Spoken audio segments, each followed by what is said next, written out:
DNA strand that is identified in a particular strain of a particular virus. It is not the same as giving immunity, full natural immunity, like we all had and grew up with, learning to handle all different diseases while our bodies learn for itself. So they've redefined immunity. And the use of words is important because then you can corrupt and twist things. You know, it's very much like Animal Farm. When I went to school, Animal Farm was required reading in all the schools. I wonder if it still is now.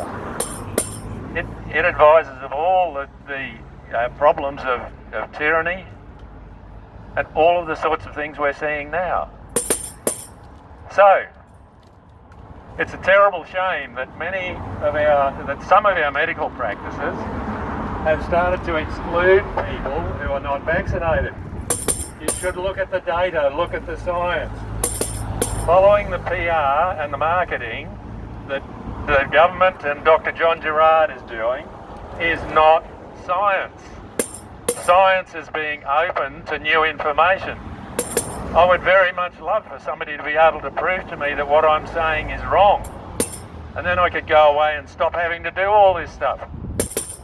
But we all find ourselves in the position of having to do the ABC's job for it, where it should be investigating stuff and finding stuff out. But it's not reporting stuff like this. You know, where are all the reports of all the dissension in the Netherlands that's going on at the moment? Or what happened in Canada, all of which the ABC ignored. They've shut down the net, haven't they? Can I just say something? Yeah. The unvaccinated are not dying. Yes, the unvaccinated are not dying, not even if they get COVID. So this has been a huge fraud. Yes. A huge fraud on a global scale.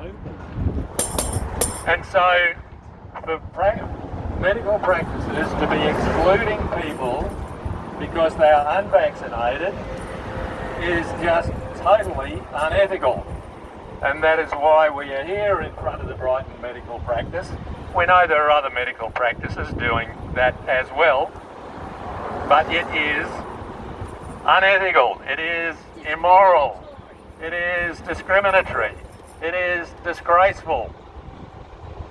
It needs to stop, and the managers in those practices and the doctors within them need to have the backbone to say, no, we are not going to do this. We realise you're all compromised with your positions and you can be sacked if you speak against the narrative. But what you can do is not impose government mandates that not even the government is imposing. So you can just stop it without any fear of losing your jobs or your positions.